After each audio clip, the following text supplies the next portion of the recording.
Ubaidullah,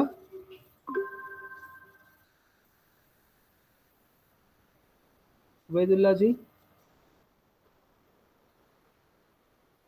hello. हीना कौसर, हीना कौसर, जी sir. क्या discuss sir कर रहे न्यू थे? चैप्टर कल क्या सर न्यू डिस्कस कर चैप्टर रहे थे? स्टार्ट किए। हाँ, सर न्यू चैप्टर स्टार्ट किए थे सर। वो क्या है? Measure of growth, development, and maturation. ये साइकोलॉजी क्लास नहीं दी है, yes sir. Hello sir. Mathematics class है ये। हाँ, तस्वुर के बारे में sir, concept, type of concept. Concept, okay. Concept में क्या क्या डिस्कस किए, कुछ बता सकते हैं? सर टाइप ऑफ कंसेप्ट में हम लोगों ने मतलब कितने टाइप्स होते हैं, उसका ये मीनिंग क्या है, उसके और भी पढ़े थे सर। तबरेज साहब, Yes, sir. कुछ समझा दीजिए कल क्या डिस्कस किए, ताकि जो आप लोग फॉलो कर रहे हैं नहीं कर रहे हैं मुझे पता चल जाता है।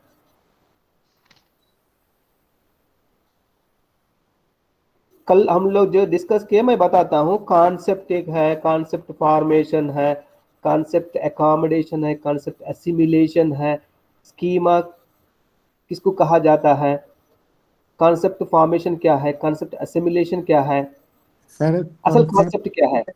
Yes sir. आप बताए थे किसी चीज को जनरलाइज कर देना, प्राइम हम्म नंबर कॉन्सेप्ट है, हम्म और इवन नंबर एक कॉन्सेप्ट है। हम्म हर इस एक तरह। नेम जो है कॉन्सेप्ट है, हर यस सर। एक नाम कॉन्सेप्ट है, लेबलिंग करना कॉन्सेप्ट है। Concept is a generalised idea, okay. First experience in the life, that is concept. Cat concept, dog concept, a generalized idea, notion, thought, thinking, ये सब कॉन्सेप्ट है। बच्चों को जो लाइफ में पहले बार एक्सपीरियंस किया जाता है वो कॉन्सेप्ट है, जनरलाइज्ड आइडिया। आप कैसा जो है ऑब्जेक्ट को देखने के बाद ऑब्जेक्ट से क्या परस्यू किया, क्या समझ लिया और कैसे एनालाइज किया, ये है कॉन्सेप्ट। कॉन्सेप्ट को जो पियाजेट नाम दिया गया स्कीमा, माइंड में बहुत सारा स्कीमास रहता है। इसके बाद हम कॉन्सेप्चुअलाइजेशन डिस्कस किए।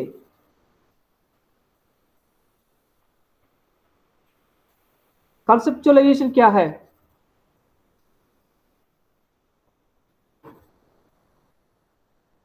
Conceptualisation, yes sir. Sir conceptualisation क्या है? सर देखिए intellectual, hello, conceptualization, intellectual power of an individual is called conceptualization. Intellectual power of an individual, concept formation, ऐसा concept form एनवायरमेंट में जो चीजों से एक्सपीरियंस किया जाता है वो कॉन्सेप्ट फॉर्मेशन।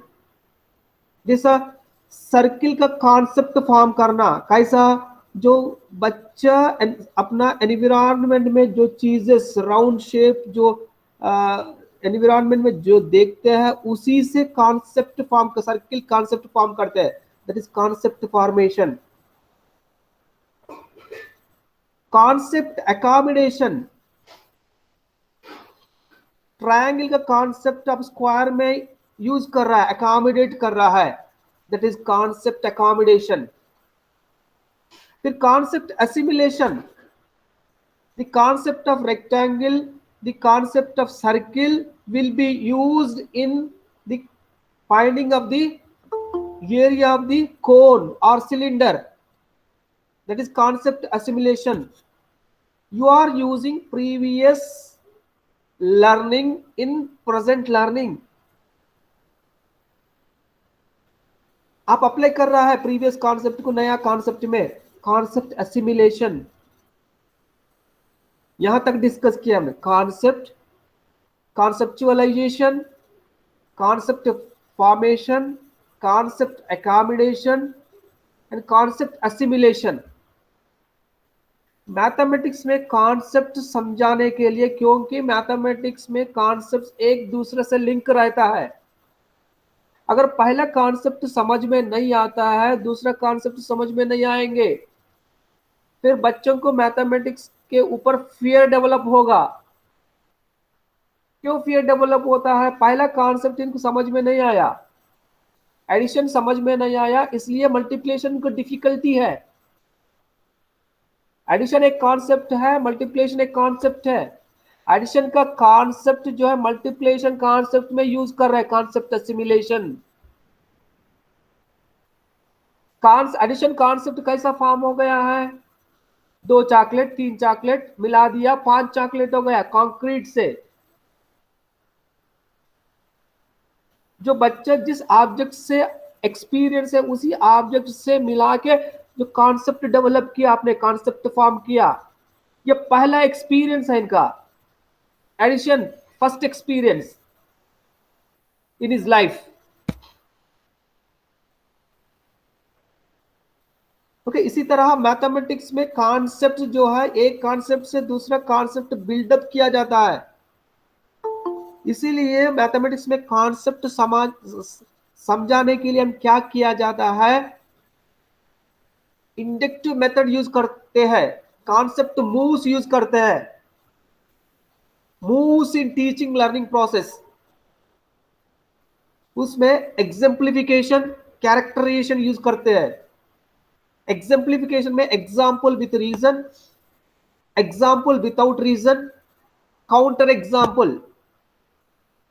कैरेक्टराइजेशन में नेसेसरी कंडीशन प्रूफ करने के लिए क्या नेसेसरी कंडीशन होना चाहिए, sufficient condition, necessary and sufficient condition, neither necessary nor sufficient.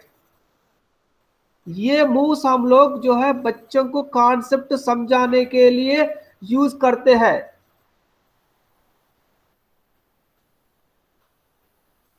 ये सब moves of teaching concepts in teaching mathematics, Hilda Taba ने इंडक्टिव मॉडल बताए थे, वो अभी हम डिस्कस करने जा रहा है। कल का क्लास में कॉन्सेप्ट के बारे में डिस्कस कर चुके हैं। आज जो है हम कॉन्सेप्ट्स को जो है समझाने के लिए टीचिंग लर्निंग प्रोसेस में मूव्स कैसा यूज करेंगे। Moves, MOVES, moves in teaching of concepts, teaching of mathematical concepts. Those are exemplification, characterization. Exemplification में giving example with reason, giving example without reason, counter example, these comes under exemplification. And characterization, necessary condition, sufficient condition, necessary and sufficient condition, neither necessary nor sufficient, definition, ये सब इसके जरिए से हम जो है mathematical concepts को बच्चों को समझा देंगे। ओके,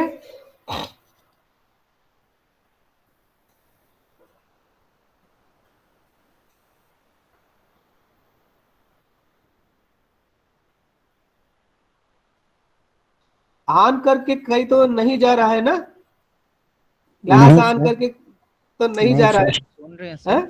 नहीं सर, नहीं है ना क्योंकि मैथमेटिकल कॉन्सेप्ट जो समझाना फिर है, हाँ देखिए वेरी इंपॉर्टेंट है ये। ओके, देखिए कॉन्सेप्ट समझाने के लिए in this instructional approach, concept approach, in this instructional approach students provided with data, concept formation करने के लिए, कॉन्सेप्ट फॉर्मेशन अप्रोच में बच्चों को कॉन्सेप्ट का बारे में, पर्टिकुलर कॉन्सेप्ट का बारे में समझाने के लिए बच्चों को क्या दिया जाएंगे, अपॉर्चुनिटी दिया जाएंगे। Students provided with data, data दिया जाएगा about particular concept.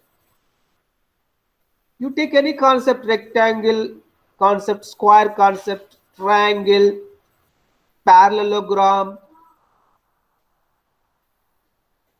prime number, you take any concept। पहले क्या किया जाता है, कॉन्सेप्ट फॉर्म करने के लिए बच्चों को डेटा दिया जाता है, नहीं तो एक्टिविटी दिया जाता है। आप कॉन्सेप्ट इंट्रोड्यूस करने से पहले बच्चों का प्रीवियस नॉलेज जो है कॉन्सेप्ट, उसी से आप डेटा प्रोवाइड किया जाता है।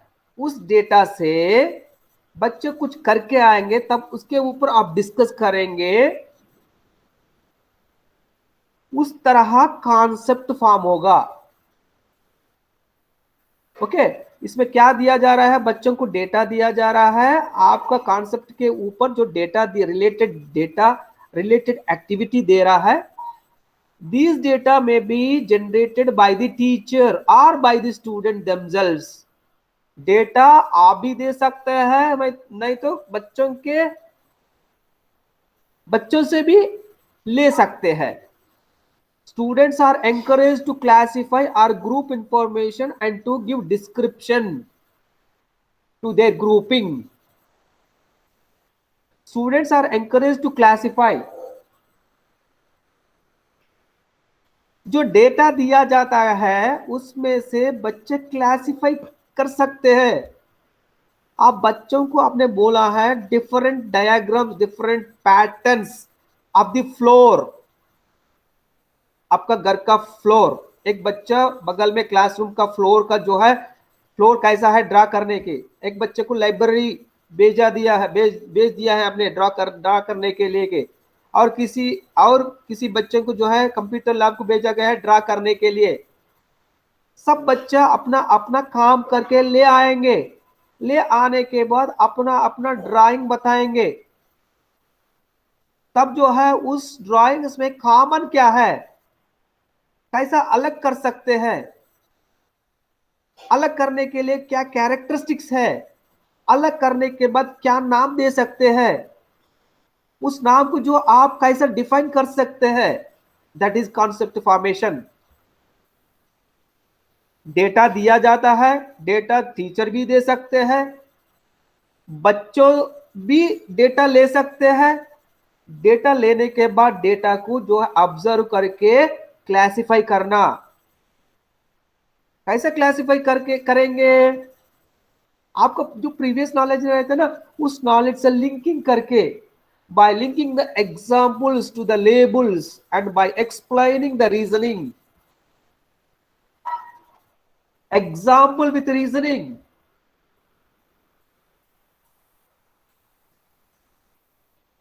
फॉर एग्जाम्पल आप देख लीजिए, ट्रायंगल, रेक्टेंगल, स्क्वायर, सर्किल, ये सब क्लोज्ड फिगर्स है। आपने और किसी ओपन फिगर्स भी दिया गया है, ओपन फिगर्स को अलग करेंगे, क्लोज्ड फिगर्स को अलग करेंगे। पर जिसमें साइड्स है, जिसमें साइड्स नहीं है, वो भी अलग करेंगे। और साइड्स में ऑपोजिट्स पैरेलल है, वो भी अलग करेंगे। ऑपोजिट साइड्स इक्वल है, वो भी अलग करेंगे। इस तरह क्लासिफाई करेंगे, फिर बता भी सकते हैं with example, with reason. The students form their own understanding of the concept.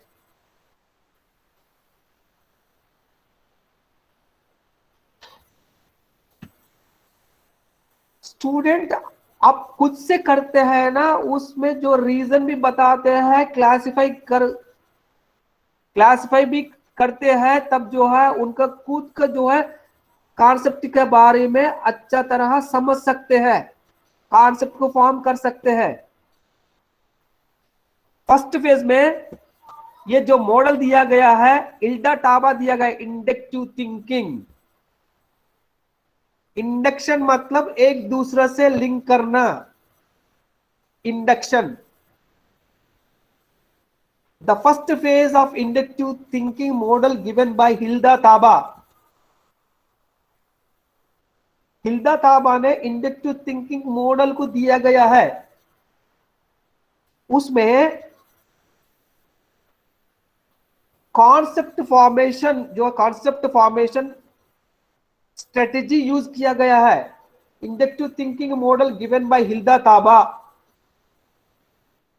Is an example of concept formation strategy. Concept जो कैसा फॉर्म कर सकते हैं बच्चों के अंदर, हिल्डा टाबा ने एक मॉडल दिया गया है, that is inductive thinking model. उस मॉडल में student group examples together on some basis and form as many groups as they can. Each group illustrate a different concept. बच्चों ग्रुप्स बनेंगे और ग्रुप से फिर जो कॉन्सेप्ट का बारे में डेटा कलेक्ट कराएंगे, फिर डेटा को क्लासिफाई करेंगे। In the first phase students are given some activity. According to Hilda Taba, concept formation involves 3 steps. पहला स्टेप जो है identify and enumerating data that are relevant to the problem. जो problem दिया गया है उसका रिलेटेड डेटा को जो है आइडेंटिफाई करना, फर्स्ट स्टेप। फर्स्ट स्टेप में क्या दिया जाता है, identifying and enumerating data that are relevant to the problem. जो प्रॉब्लम दिया गया उसका रिलेवेंट मटेरियल को कलेक्ट करना, दैट इज ऑब्जर्वेशन। अब क्या दिया गया है, क्या करना है, उसका रिलेटेड क्या हो सकता है, that is observation. First phase is observation. Second phase is grouping these data according some basis of similarity. Second phase में क्या किया जाएगा, क्या सिमिलैरिटीज है, आप जो डेटा कलेक्ट किया गया उसमें क्या सिमिलैरिटीज है। आप डिफरेंट टाइप्स ऑफ ड्राइंग्स देखने के बाद उसमें सिमिलैरिटीज क्या है। फर्स्ट फेज में ड्रा करने को आपको मौका दिया गया है, फिर ड्रा करके लेकर आया, फिर उसमें क्या सिमिलैरिटीज है। क्लोज्ड फिगर्स एक तरफ, ओपन फिगर्स एक तरफ, 4 साइड्स एक तरफ, 5 साइड्स एक तरफ, इस तरह क्लासिफाई किया गया है। Grouping this data accordingly some basis of similarity, categorisation. First phase is observation, second phase is categorisation, third phase developing categories and labels for the groups, that is conclusion। पहले observe किया, फिर categorise किया, फिर इसके ऊपर conclusion, name दिया, label दिया गया है। These are all closed figures, these are all open figures, these are all parallelograms, these are all squares। Conclusion, name, उससे बच्चे डिफाइन कर सकते हैं। पहले डेटा कलेक्ट किया, सिमिलैरिटीज से क्लासिफाई किया, फिर नाम दिया गया है। तीनों फेजेस में रहता है। To engage students in each of these activities, ताबा invented teaching moves, steps. Teaching moves मतलब steps in the form of questions. Teaching moves is nothing but questions. Question क्या है, interaction between the student and teacher. Question की जरिए से एक दूसरे से बात कर सकते हैं। Moves are just like questions.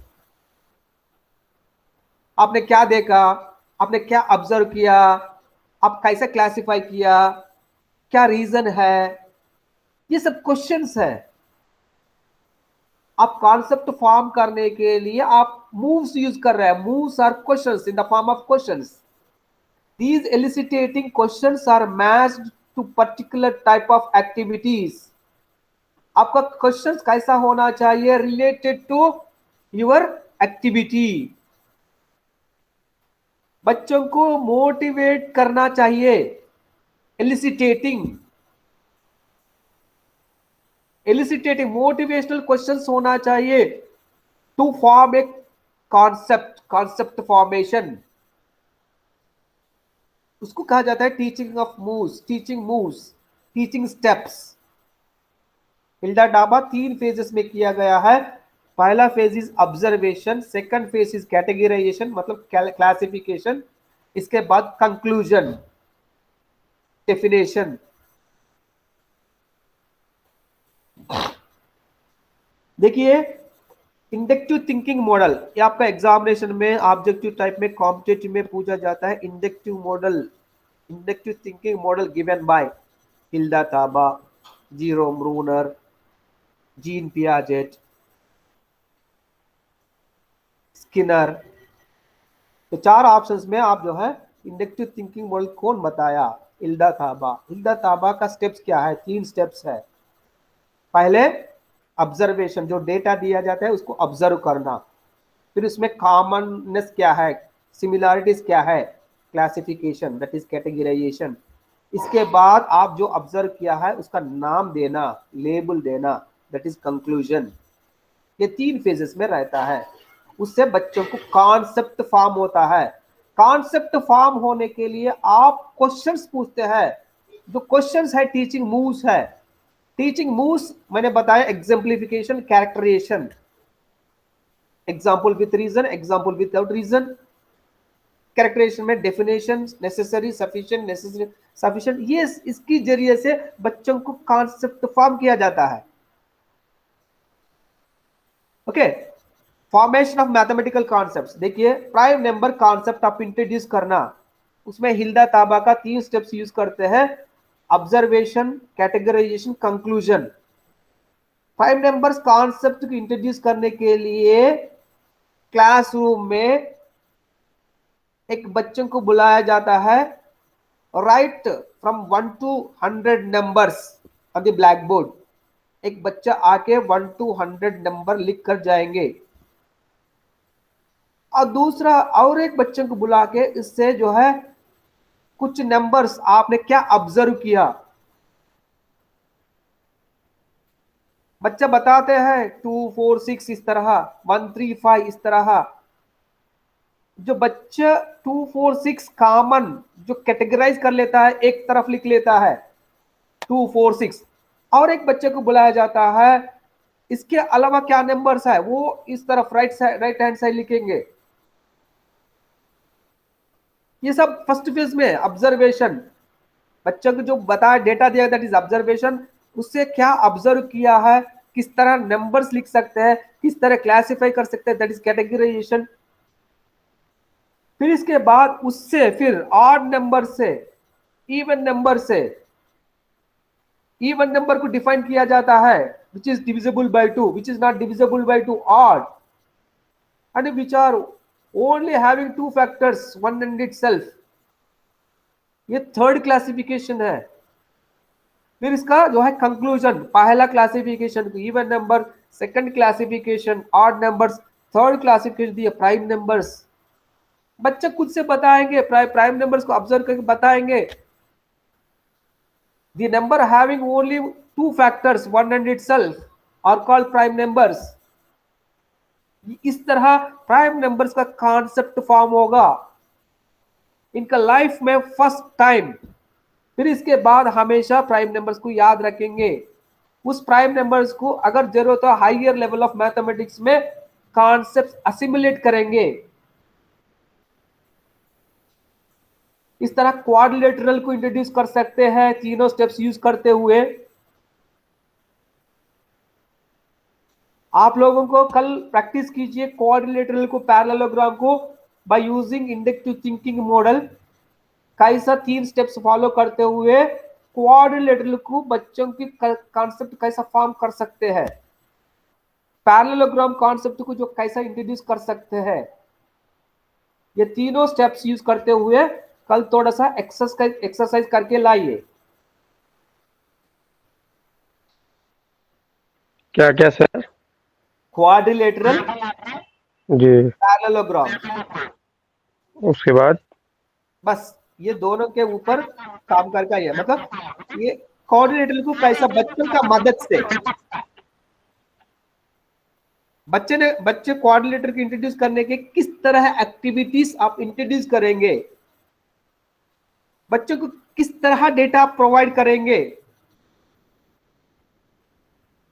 फिर डेटा लाने के बाद उसको बच्चों को किस तरह क्लासिफाई करेंगे, बच्चे खुद से करेंगे। क्लासिफाई करने के लिए आप किस तरह मोटिवेट करेंगे, फिर क्लासिफाई करने के बाद उसका जो कोऑर्डिनेटर नाम बच्चे खुद से दे देंगे।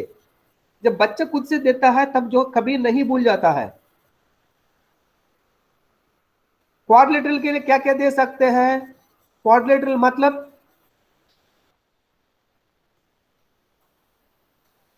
a closed figure having four sides, that is the definition of quadrilateral. A closed figure having four sides. A closed figure having four sides concept ले आने के लिए आप किस तरह एक्टिविटीज ये तीनों फेजेस में दे सकते हैं, सोच के लाइए। Right, clear? यहां तक क्लियर?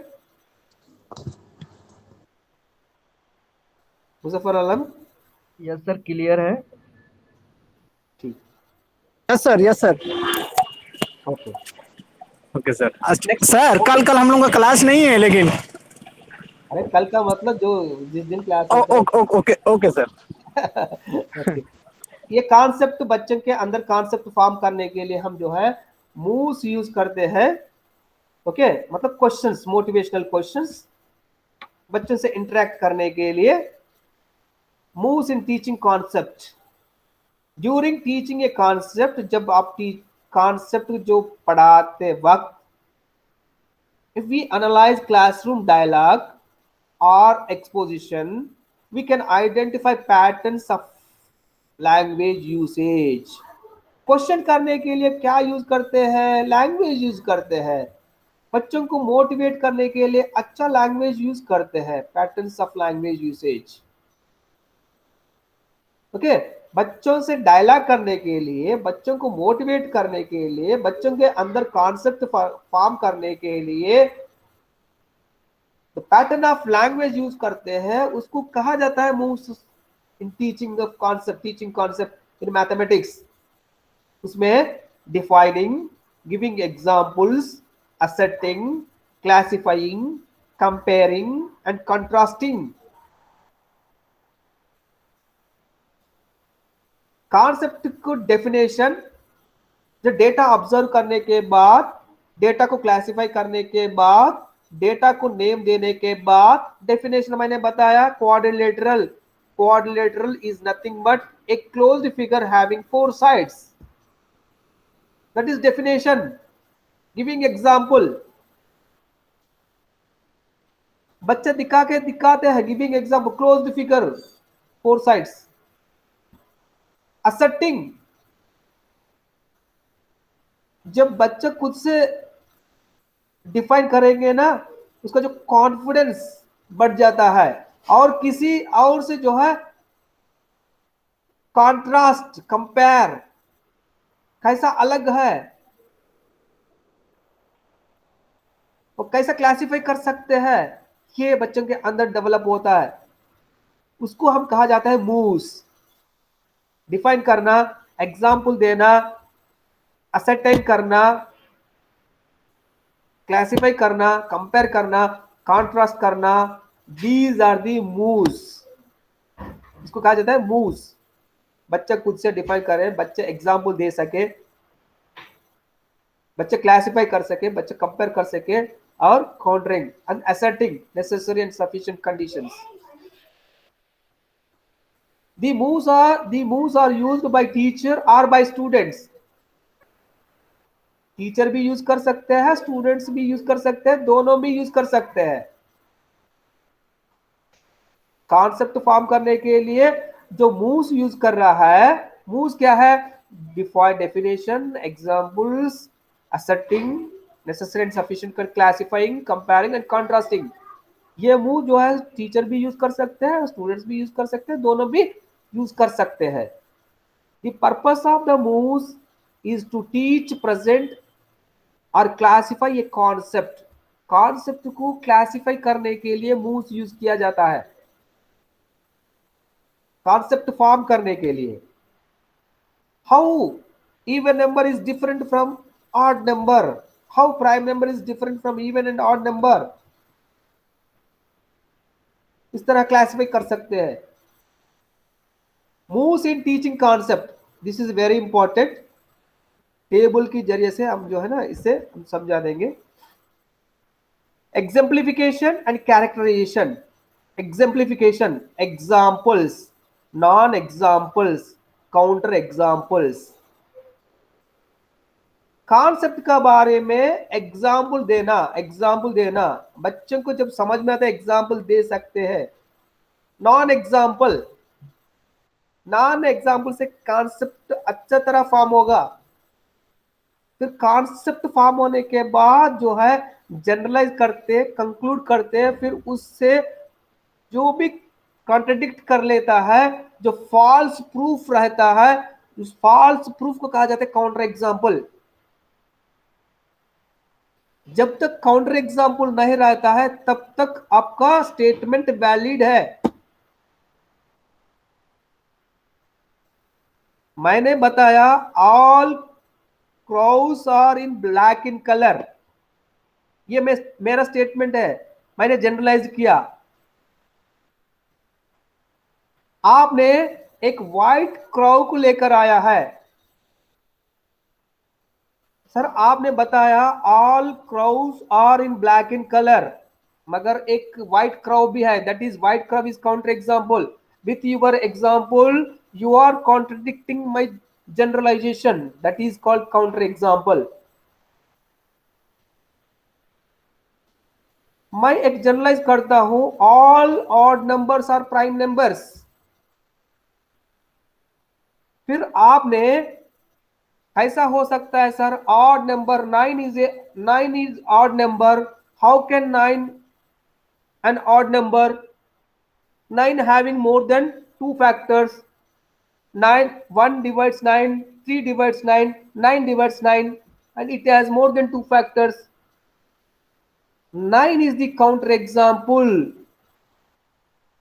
for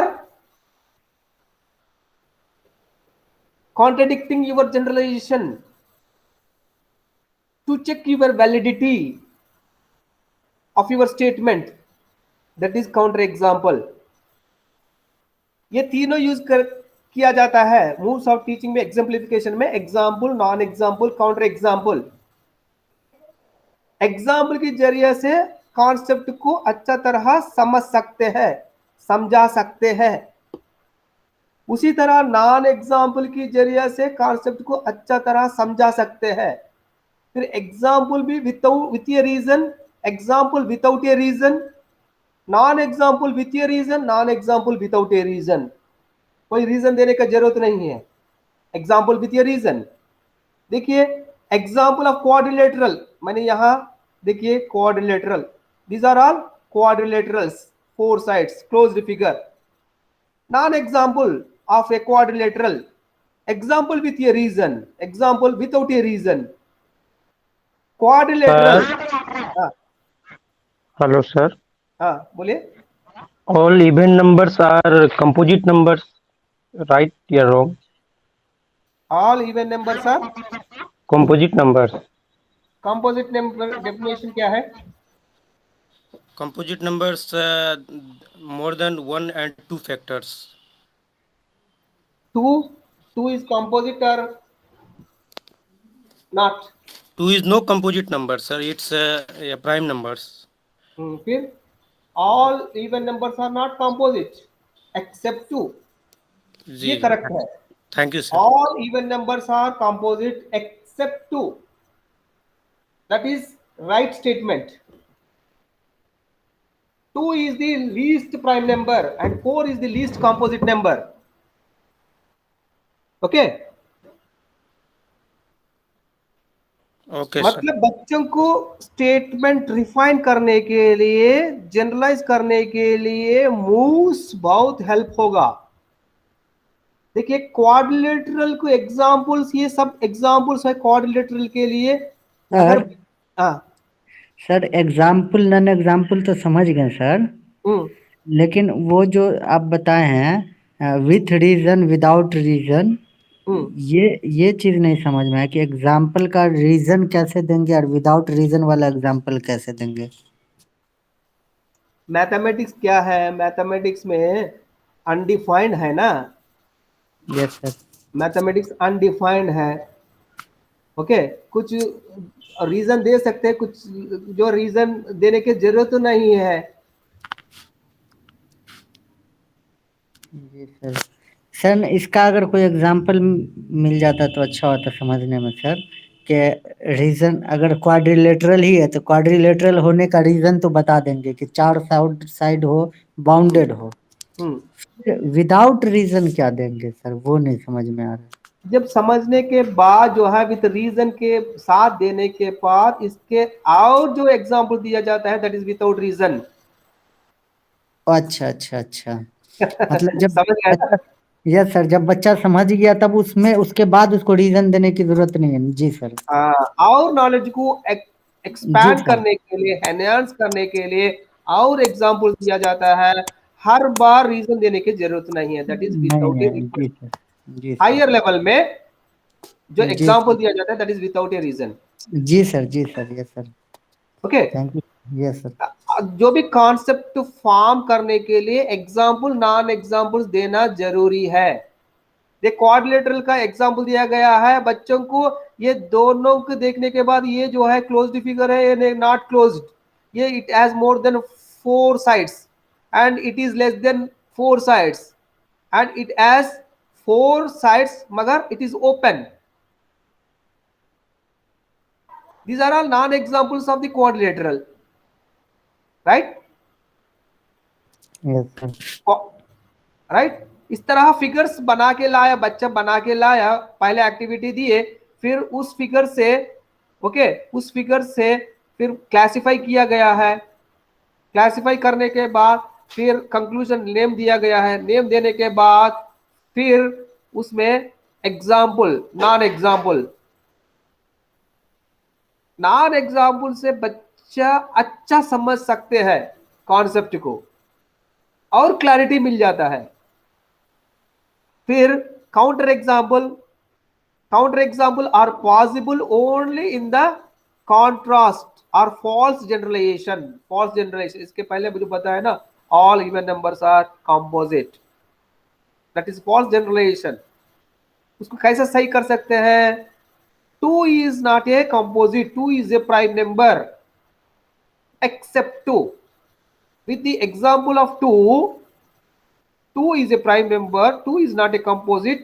with that ये एग्जाम्पल हो गया सर, हाँ ये काउंटर एग्जाम्पल हो गया ना। हाँ, जो कॉन्ट्रडिक्ट करते हैं, जनरलाइजेशन कॉन्ट्रडिक्ट करते हैं, दैट इज काउंटर एग्जाम्पल। आप काउंटर करना, आप जो बता रहा है उसको काउंटर करना, ये सही नहीं, आप जो बता रहे हैं वो सही नहीं है। कैसा सही नहीं है? With example, that is counter example. Clear? Yes sir. मैंने बताया ना, सब जो कौवा आपने, मैंने कौवा all crows are in black colour, आपने व्हाइट क्राउ को लेकर आया है। You are contradicting my statement with the counter example. उसको दिखा के आपका जनरलाइजेशन को कॉन्ट्रडिक्ट कर रहा है, दैट इज काउंटर एग्जाम्पल। जब तक काउंटर एग्जाम्पल नहीं रहता है तब तक वैलिड है। समझ रहे ना? Yes sir. ये एग्जाम्पलिफिकेशन में ये है, with reason, without reason, non example, with reason, without reason, counter example, ये एग्जाम्पलिफिकेशन। इसके जरिए से बच्चों को कॉन्सेप्ट को अच्छा तरह, मैथमेटिकल कॉन्सेप्ट को अच्छा तरह समझा सकते हैं। फिर इसके बाद कैरेक्टराइजेशन में डेफिनेशन क्या है? डेफिनेशन मतलब कैरेक्टरिस्टिक एक्सप्लेनेशन। क्वाड्रिलेटरल का डेफिनेशन ये है, क्लोज्ड फिगर हैविंग 4 साइड्स। मतलब क्वाड्रिलेटरल का कैरेक्टरिस्टिक्स को बता रहा है, explain in words. A closed figure having four sides, that is characteristics explanation definition। फिर sufficient condition। sufficient condition क्या है? ये एग्जांपल दिया गया है, देखिए sufficient condition and objects having four sides that it is a square। Square होने के लिए क्या sufficient है? फोर साइड्स होना।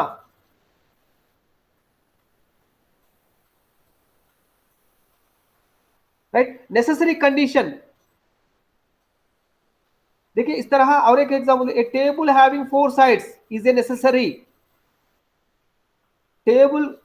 ए table having four sides is a necessary but not a sufficient condition. ये दूसरे के लिए, but not a sufficient condition for it being a square. Table is a rectangular object. Sir बस sir table तो एक साथ 3 dimensional है, तो वो रेक्टेंगल कैसे हो सकता है सर? भाई 3 डायमेंशनल 4 डायमेंशनल से क्या लेना है? यहाँ पे फिगर देखना है। सिर्फ देखिए इसमें नेसेसरी फोर साइड्स होना एक नेसेसरी है। ये सफिशिएंट स्क्वायर होना, रेक्टेंगल होना, ये बात की बात है। ये टेबल होने के लिए सिर्फ फोर साइड्स होना चाहिए। Right, okay. स्क्वायर होना, रेक्टेंगल होना, वो बात की बात है। नेसेसरी क्या है? उसमें फोर साइड्स होना। इस तरह सफिशिएंट, ये सफिशिएंट नेसेसरी कंडीशन। पहले क्या डिस्कस किया हम लोग? Sufficient, necessary, sufficient condition, sufficient discuss किए सर पहले। ओके, हाँ। नेसेसरी कंडीशन देखिए, नेसेसरी के लिए ये air is necessary for human life. Right, air is necessary for human life. If a human being is alive then that human being has air. अगर जिंदा है, एयर है। ओके, एयर जो है necessary for life, that is necessary condition.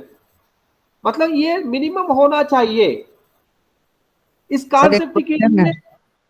इस concept के लिए सर एक क्वेश्चन है कि सर कैसे फाइंड आउट करेंगे? जैसे सपोज कीजिए कि क्वाड्रिलेटरल ही है, ठीक है, तो उसमें कैसे फाइंड करेंगे कि इसके लिए नेसेसरी कंडीशन क्या होना चाहिए और सफिशिएंट होना चाहिए?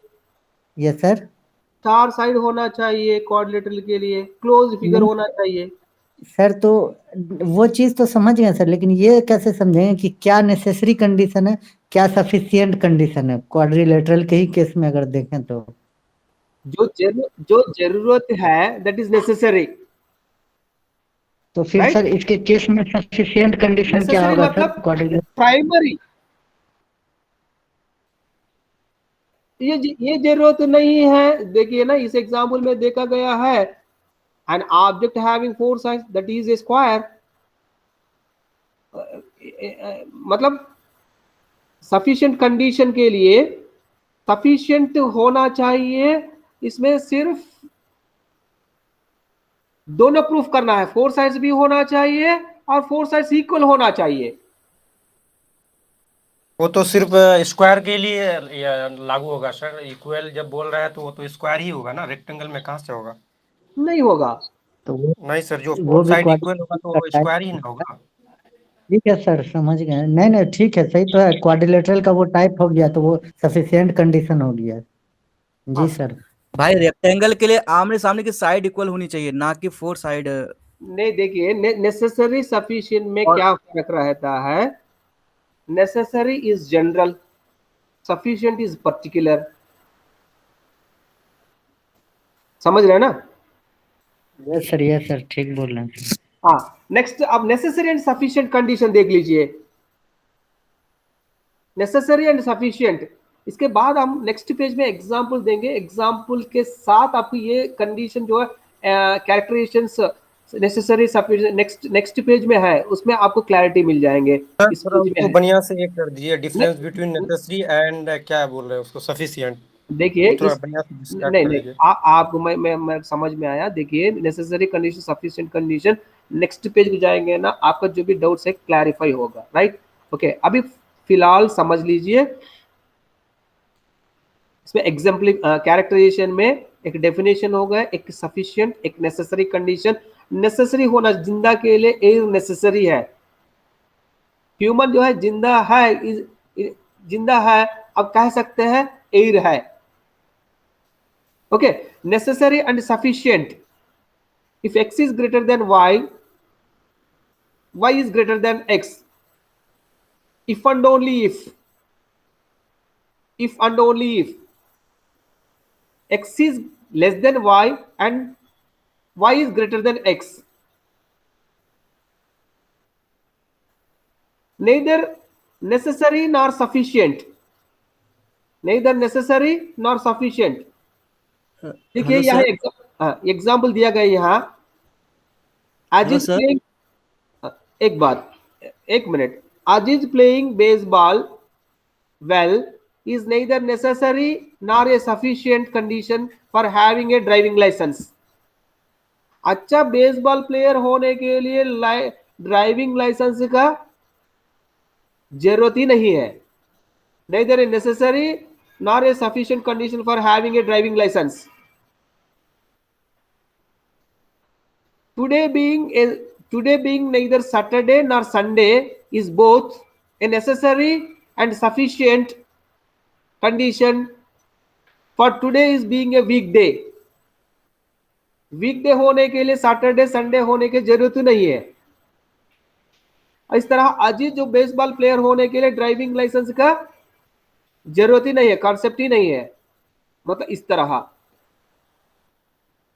कंपेयरिंग एंड कंट्रास्टिंग, कंपेयरिंग करना, एक कंपेयर करना, आप कंपेयर करते हैं ना, स्कोर्स को जो कंपेयर कर लेते हैं, अचीवमेंट को कंपेयर कर लेता है। और कॉन्ट्रडिक्ट करना, girls mean scores are greater than the boys mean scores in achievement of mathematics. आपने बताया girls achievement are higher than the boys achievement in mathematics.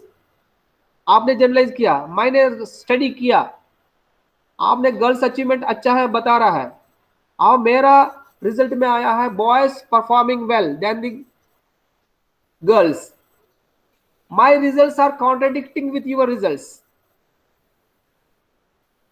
Okay, ये कंपेयरिंग कॉन्ट्रास्टिंग में आता है। इस तरह कॉन्सेप्ट को समझाने के लिए, कॉन्सेप्ट फॉर्म होने के लिए मैथमेटिक्स में हम ये दो यूज करते हैं, एग्जाम्पलिफिकेशन एंड कैरेक्टराइजेशन। उसमें example, non example, counter example, definition, sufficient condition. ये होने के लिए ये सफिशिएंट है, मगर ये नेसेसरी है। अगर ये नहीं होता ये नहीं बनेगा, ये नहीं होगा। ओके, नेक्स्ट पेज में आप समझा देंगे। नेसेसरी एंड सफिशिएंट दोनों होना चाहिए, ये भी है वो भी है। अगर ये होता वो भी होता, वो हो रहा है इसलिए ये है नेसेसरी एंड सफिशिएंट। ये दोनों का जरूरत नहीं है ये होने के लिए, नेइदर नॉर, कंपेयरिंग कॉन्ट्रास्टिंग। ओके, ये होने के बाद स्ट्रेटजीज, फिर इसको अच्छा तरह समझाने के बाद strategies for teaching mathematics discuss करेंगे। देखिए यहां आप जो है, ये is necessary condition for B.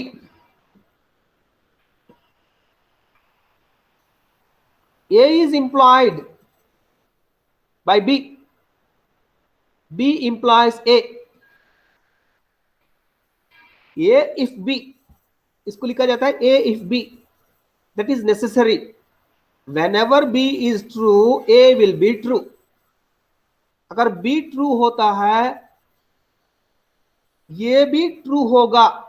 Necessary क्या है, अब B से डिपेंड है ये, समझ रहे हैं ना। whenever B is true, whenever B is true, जब भी B true होता है ये will be true। that is A is necessary for B, B से डिपेंड करता है। मतलब आपका पहला स्टेटमेंट का दूसरा स्टेटमेंट से रिफ्लेक्ट रहता है। मैं एक एग्जांपल देता हूं, our team needs a new pitcher, so our teams needs a new pitcher, pitcher। मतलब इसका दो मीनिंग है, एक बेसबॉल प्लेयर, एक कंटेनर। पिचर का मीनिंग दो है, एक बेसबॉल प्लेयर, एक कंटेनर। मैंने पहला जो स्टेटमेंट दिया, our team needs a new pitcher, अब कैसे समझेंगे? A baseball team, our team needs a new pitcher, our team needs a new baseball player। इतना तक आप समझ सकते हैं। मगर मेरा सेकंड स्टेटमेंट से पहला स्टेटमेंट को जो है चेंज कर, ट्विस्ट करता हूं। कैसा? our team needs a new pitcher, so bring us one of the shelf from the kitchen। Kitchen से ले आना, किचन का बात आ रहा है, तब जो है our team needs a new container। Second statement से पहला स्टेटमेंट बदल गया है। A if B, whenever B is true, A will be true। B only if A, B is true, कब ट्रू होता B? Only when A is true, that is necessary। Sufficient condition is opposite of necessary। उल्टा, necessary condition के लिए उल्टा जो है sufficient condition है। देखिए, A is a sufficient condition for B, B is implied by A implies B, B if A, whenever A is true, B will be true, A only if B, A is true only when B is true। Necessary and sufficient conditions are opposites। A is necessary condition for B means the same thing as B is a sufficient condition for A। A is a necessary condition for B, B is a sufficient condition for A, just opposite। समझ लिया ना necessary and sufficient को? Yes sir. Next, necessary and sufficient, A is equivalent to B, A if and only if B, A is true, B must be true, if B is true, A must be true। Okay अगर A true होता B true होना चाहिए, B true होता A true होना चाहिए। X is less than Y, Y is greater than X। These two statements mean the same thing। Sir ये both side implication हुआ ना sir? Both side implication, both side. इसलिए जे देखिए यहां इस तरह दिया गया है, यहां देखिए इस तरह दिया गया है, यहां उल्टा दिया गया है। B implies A, A implies B, B implied by A, A implied by B। Okay ये दोनों तरफ दिया गया है ये, right? Clear? Yes sir. Next देखिए, हम स्ट्रेटेजीज यूज करते हैं। प्लानिंग मतलब स्ट्रेटेजी मतलब planning, planning for teaching mathematical concepts. देखिए, educators have always been in search more potential ways of instruction to help students learn effectively। हमेशा teacher educators हमेशा search करते हैं पोटेंशियल वे ऑफ इंस्ट्रक्शन देने के लिए, इफेक्टिव लर्निंग के लिए, बच्चों को इफेक्टिव लर्निंग के लिए, इफेक्टिव टीच करने के लिए हमेशा सर्च करते रहते हैं। पहले क्या यूज करता था? Demonstration, inquiry, discovery method, problem solving. आजकल जो है constructivism, activity based, heuristic, inductive thinking, inductive deductive model, problem solving, ये सब यूज कर रहा है। पहले कुछ मेथड्स को कन्फाइन होता था, आजकल बहुत सारा एक्टिविटी बेस्ड हो गया, चाइल्ड सेंटर्ड हो गया है। समझाने के लिए, कॉन्सेप्ट समझाने के लिए हमेशा चेंज करते रहता है। कंस्ट्रक्टिविज्म, कंस्ट्रक्टिविज्म मतलब dialogue between student and teacher is more, ज्यादा रहता है। ज्यादा रहने के लिए ये सब यूज करते हैं, exemplification, characterization, moves. New constructions are build through their relations to prior knowledge. अब नया नॉलेज कैसा कंस्ट्रक्ट किया जाता है? प्रियर नॉलेज से, पहला जो प्रीवियस नॉलेज से। And it is a pedagogy challenge for the teachers to focus on students learning with understanding. इसमें टीचर बहुत सारा काम करना पड़ता है, बहुत सारा एक्टिविटी सोचना पड़ता है, बहुत सारा डेटा तैयार करना पड़ता है बच्चों को जो प्रियर नॉलेज से प्रेजेंट नॉलेज को लिंक करने के लिए। क्या रिक्विसाइट प्रीवियस नॉलेज होना चाहिए बच्चों के अंदर? एक कॉन्सेप्ट समझाने के लिए किसी तरह एक्टिविटी दे सकते हैं, किस तरह डेटा प्रोवाइड कर सकते हैं, किस तरह क्वेश्चन कर सकते हैं।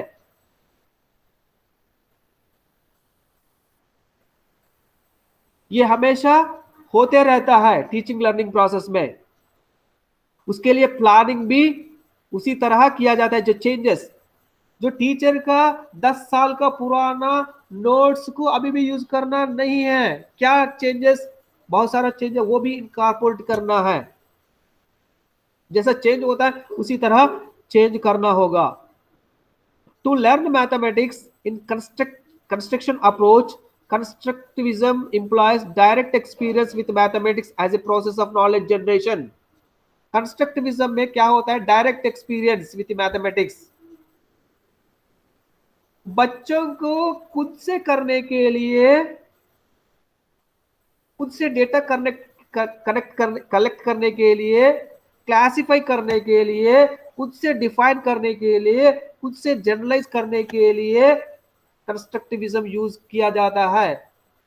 कंस्ट्रक्टिविज्म में प्रीवियस नॉलेज को कंस्ट्रक्ट करते हुए न्यू नॉलेज की तरफ ले जाना है। ले जाने के लिए मूव्स ऑफ टीचिंग यूज करते हैं, in which prior knowledge is elaborated and changed on the basis of a fresh meaning negotiated with peers and teachers। negotiation, discussion, dialogues with students and teacher। Constructivism में direct concept को introduce नहीं करना, बच्चे खुद से concept को जो है डिफाइन करने के लिए उसी तरह एनवायरनमेंट क्रिएट करना, उसके लिए क्वेश्चंस, डायलॉग्स, एक्टिविटीज बच्चों को प्रोवाइड किया जाता है। उस तरह प्रोवाइड करने के लिए टीचर बहुत सारा काम करना पड़ता है। देयर नॉलेज और activity based method, heuristic method, बच्चों को एक्टिविटी देना, एक्टिविटी से जो कॉन्सेप्ट जो फॉर्म कर सकते हैं, ह्यूरिस्टिक बच्चे खुद से कर सकते हैं। इंडक्टिव डिडक्टिव, इंडक्टिव डिडक्टिव में इंडक्टिव मॉडल है ना, उसमें ऑब्जर्वेशन, क्लासिफिकेशन एंड कंक्लूजन, जो कंक्लूज किया जाता है नया सिचुएशन में अप्लाई करना। Deductive and problem solving, problem क्या दिया गया है, सॉल्यूशन क्या हो सकता है, क्या तरीका है सॉल्यूशन पहुंचने के लिए। इस तरह जो है बच्चों के अंदर ये डेवलप कर सकते हैं by using teaching of moves. अगर इस तरह प्लान करते हैं उसको कहा जाता है strategies for teaching of mathematical concepts. Okay, यहाँ तक आपका 3.1 हो गया है। कल हम लोग methods of teaching, approaches of teaching mathematics discuss करेंगे नेक्स्ट क्लास में। ओके,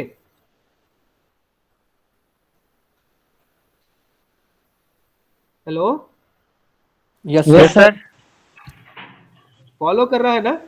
जी सर। सर चलिए, okay, I will stop here. Attendance ले लेता हूँ, यस सर। जल्दी अटेंडेंस लेते हैं।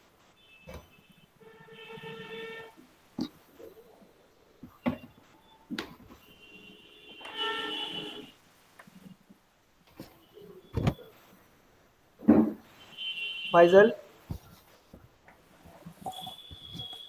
फैजल साहब, मोहम्मद फैजल है? नहीं है। नहीं है sir. Muzaffar Alam, yes sir. Zafar Ehsan, yes sir. Ehsan Danish, Abdul Wahid, yes sir. Ayesha Khalil Syed नहीं है। ये ना Kausar, Present, sir. Shams Tabrez, yes sir. Rizwan Alam, present sir. Zuheb अलम, जुहेब नहीं है। Shar Alam, present sir. Tauseef Raza, present sir. Ubaidullah. Present, sir. Okay, I'll stop here. Huh? Yes, sir. Sir Thank you, video sir. नहीं, sir